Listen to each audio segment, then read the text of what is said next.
আমাদের গ্রামের নাম মধুবনী। এটি যেন প্রকৃতির কোলে এক শান্ত নীড়। চারদিকে দিগন্ত বিস্তৃত সবুজ ধানক্ষেত, আর মাঝখান দিয়ে এঁকে বেঁকে চলে গেছে লাল মাটির রাস্তা। সকাল হলেই শোনা যায় পাখির কিচিরমিচির আর মন্দিরের ঘণ্টাধ্বনি। গ্রামের ছোট ছেলেমেয়েরা দল বেঁধে পাঠশালায় যায়। নদীর ঘাটে ভিড় করে মহিলারা। কলকল শব্দে জল ভরে নেয় তাদের কলসিগুলো। গ্রামের প্রধান আকর্ষণ হল মাঝের পুকুরটি। বিকেলে সেখানে গ্রামের সবাই গল্প করতে আসে। বৃদ্ধরা বসেন বটগাছের নিচে। জীবন আর প্রকৃতির নানা কথা নিয়ে আলোচনা হয়।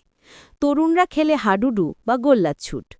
সন্ধ্যা নামলে ঘরে ঘরে জ্বলে ওঠে মাটির প্রদীপ। তার আলোয় দাওয়ায় বুসে রূপকথার গল্প শোনান দিদিমা।